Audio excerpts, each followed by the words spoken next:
Aujourd'hui, il y a plus de 70 entreprises qui courent avec nous. Il y a 240 équipes en tout. L'année dernière, on était 60 équipes et là 240. Donc très clairement, je crois que grâce à MeToo, les violences faites aux femmes, ça n'est plus un sujet tabou, c'est une vraie grande cause et une belle cause.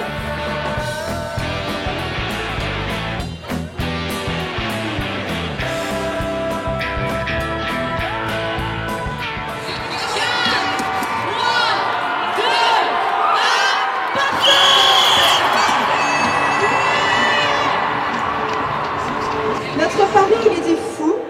On s'est dit, si on est toutes et tous, chacun et chacune, capables de lever quelques euros auprès de nos proches, nous pouvons tous et toutes ensemble agir concrètement pour faire reculer les violences faites aux femmes.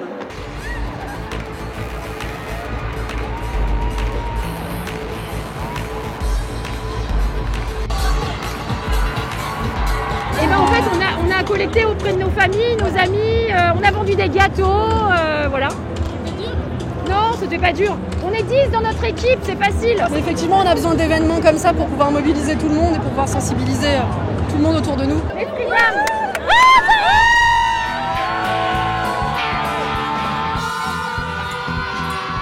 Nous, notre équipe, c'est les Denis Sages-Femmes.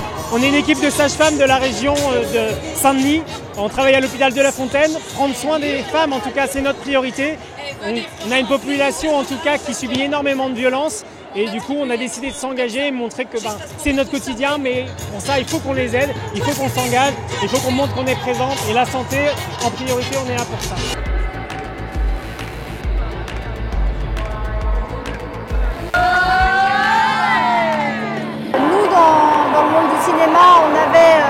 On s'était associé à la Fondation des femmes.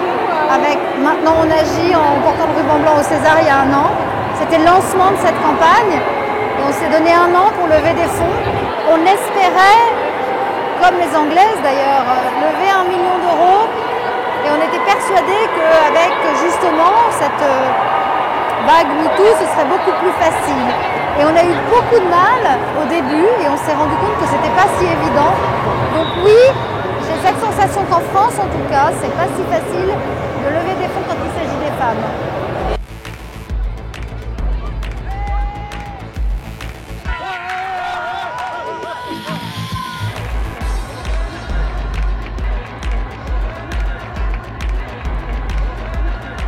Pour moi, c'est très important d'être là ce soir parce que, je suis ambassadrice de la Fondation des femmes depuis le début, depuis sa création.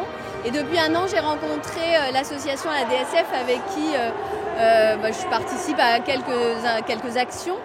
Et je soutiens leur action parce qu'elles luttent contre la très grande précarité. En fait, elles viennent en aide aux femmes qui sont dans la grande précarité, en situation de rue notamment, en leur distribuant des kits d'hygiène, en faisant de la prévention santé, hygiène et santé mentale. En réalité, les gens ont envie de participer. Il y a de plus en plus de personnes simplement, on ne sait pas où frapper à la porte. Enfin, moi, autour de moi, quand je parle de la DSF, on me dit mais moi aussi j'ai envie d'aider. On se rend compte que dans notre entourage, les gens ont envie d'aider. Justement, faire un chèque, c'est pas rigolo.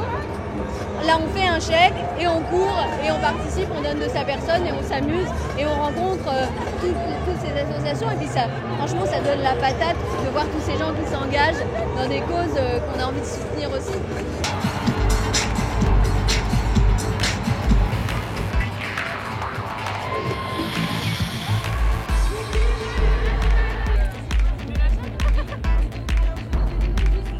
L'image du relais, c'est l'idée de dire les femmes, elles peuvent faire un énorme chemin, mais à un moment donné, il faut aussi que la société elle soit là pour prendre le relais, quoi.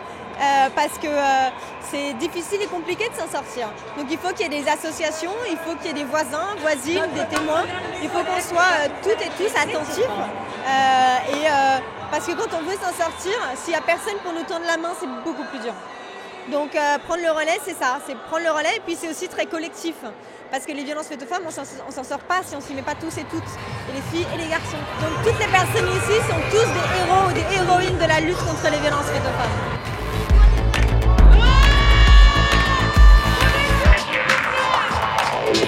femmes. Moi, c'est le cabinet qui nous a inscrits et qui nous a proposé à nous, collaborateurs, de participer.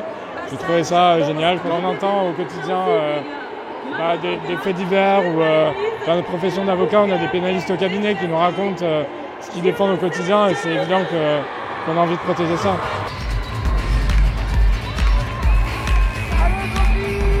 Il y a quelque chose dans la course qui est du domaine du dépassement de soi et dans cette cause-là, il y a le besoin de dépasser la situation actuelle, quoi. Il y a besoin de faire autre chose, de faire autrement et de trouver des solutions contre les violences faites aux femmes. C'est une question qui ne concerne pas que les femmes. La violence faite aux femmes, ça touche aussi tous les hommes. S'il n'y avait que des femmes ce soir, ce serait complètement triste. C'est un problème de société qu'on doit saisir tous ensemble. C'est grave en fait qu'en 2018, on doit faire une course pour lever des fonds contre les violences faites aux femmes. Je pense que ça permet aussi de faire connaître toutes ces initiatives-là de façon différente à des gens qui en fait ne seraient jamais intéressés à ça. Parce que jamais de la vie, ils auraient poussé la porte d'une association. Alors que là, ce soir, ils se marrent, ils sont avec leurs copains, ils boivent une bière, ils courent et puis ils découvrent des trucs. Et on essaie de créer des prises de conscience. J'espère que ce genre de soirée, elles permettent de le faire. 5, 4, 3, 2, 1, c'est l'heure.